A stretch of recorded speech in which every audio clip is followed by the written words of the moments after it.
여러분, 현대자동차, 이 이름 모르는 분은 아마 없으실 거예요. 그런데 말이죠, 이 거대한 자동차 제국의 심장부에 무려 20년 동안이나 풀리지 않은 수조 원짜리 문제가 있다는 사실 혹시 알고 계셨나요? 화려한 성공신화 뒤편에 수십 년간 현대차 그룹의 발목을 꽉 잡아온 아주 골치 아픈 비밀이 하나가 숨어 있습니다. 오늘 이야기의 핵심 질문이에요. 한번 생각해 보세요. 삼성, LG, SK 같은 쟁쟁한 경쟁자들은 벌써 수십 년 전에 다 끝낸 숙제를 왜 현대차만 아직도 붙들고 있는 걸까요?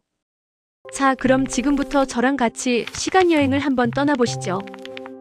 무려 20년 전으로 거슬러 올라가서 이 거대한 계획이 어떻게 시작되었으며 왜 그렇게 번번이 실패할 수밖에 없었는지 기막힌 이야기를 하나씩 파헤쳐 보겠습니다.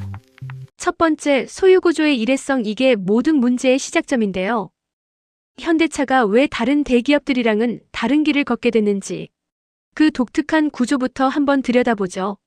우리나라 대표 기업들, 이른바 빅4라고 불리는 곳들이죠.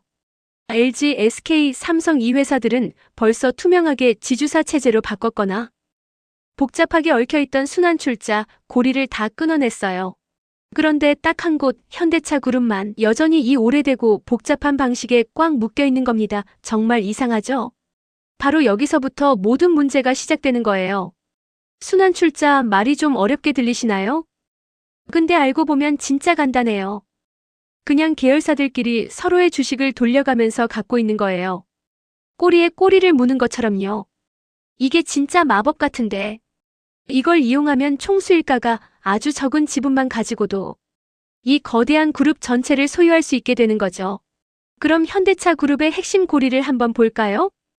현대모비스가 현대차 지분을, 현대차는 기아 지분을, 그리고 기아는 다시 현대모비스 지분을 갖고 있어요. 어때요? 이게 바로 현대차가 20년 동안 풀어야 했던 숙제의 정체입니다. 그렇다면 이 복잡한 문제를 풀려고 언제부터 계획을 세웠을까요?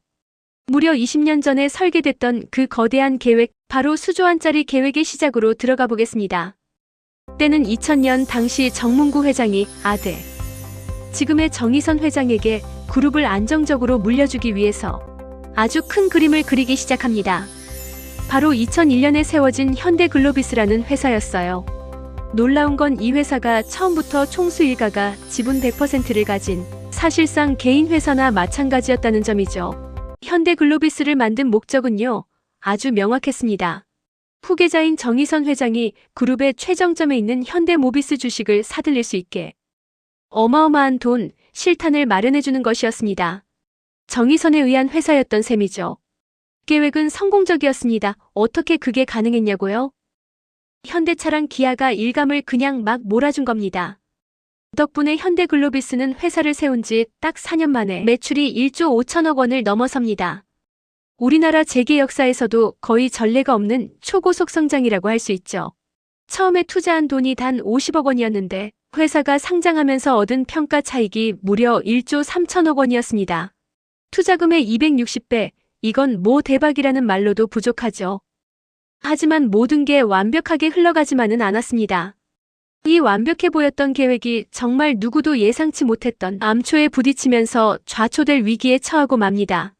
첫 번째 결정적인 실패의 순간이 찾아온 거죠. 엄청난 돈을 벌었는데 왜 원래 계획대로 현대모비스 주식을 바로 사지 않았을까요? 돈이 있는데 왜 안 샀을까요? 여기에 몇 가지 이유가 있었습니다. 먼저 1조 3천억 원은 당장 쓸 수 있는 현금이 아니라 주식평가액, 그러니까 종이 위의 돈이었어요. 그런데 더 큰 문제가 터집니다. 바로 2006년에 터진 비자금 스캔들이죠.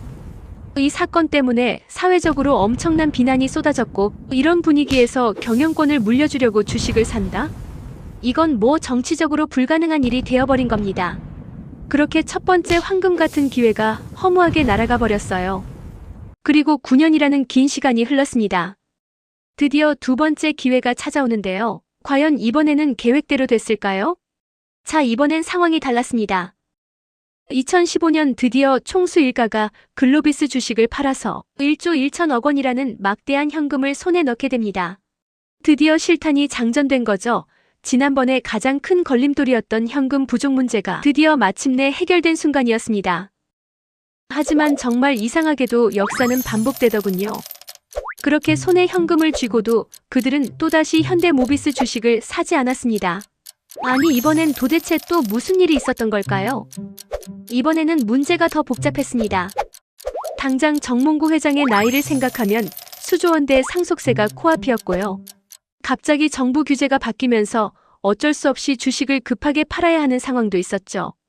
게다가 현대모비스 주가는 또 왜 그렇게 오락가락했는지. 이 모든 악재가 한꺼번에 겹치면서 손에 쥔 현금을 쓸 타이밍을 또 놓쳐버리고 만 겁니다. 두 번째 절호의 기회마저도 그렇게 날아가 버렸습니다. 이제 이 길고 긴 이야기의 가장 최근, 그리고 가장 드라마틱했던 순간으로 한번 가보겠습니다. 2018년 현대차그룹이 드디어 공식적인 지배구조 개편안을 세상에 내놓습니다. 그런데 결과는요? 정말 처참한 실패였습니다. 엘리엇이라는 행동주의 펀드가 공개적으로 반대하고 나섰고 국내외 주요 기관 투자자들이 줄줄이 등을 돌렸어요. 결국 현대차는 자기가 낸 안건을 자기 손으로 철회하는 정말 굴욕적인 상황을 맞게 됩니다. 이렇게 3번이나 결정적인 기회를 놓쳤습니다. 이제 이야기는 현재로 돌아옵니다. 과연 현대차 그룹에게 아직 쓸 수 있는 카드가 남아있기는 한 걸까요? 한 업계의 관계자가 이런 말을 했어요.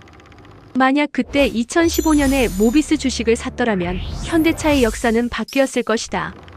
이 한마디가 놓쳐버린 기회가 얼마나 아쉬운 것이었는지를 정말 잘 보여주죠. 어쩌면 그 선택 하나가 현대차그룹의 운명을 완전히 다른 곳으로 이끌었을지도 모릅니다. 20년에 걸친 계획 그리고 3번의 실패 현대차그룹은 여전히 이 거대한 숙제 앞에 서 있습니다. 과연 정의선 회장은 아버지 세대가 시작했지만 끝내지 못했던 이 어려운 퍼즐을 완성할 수 있을까요?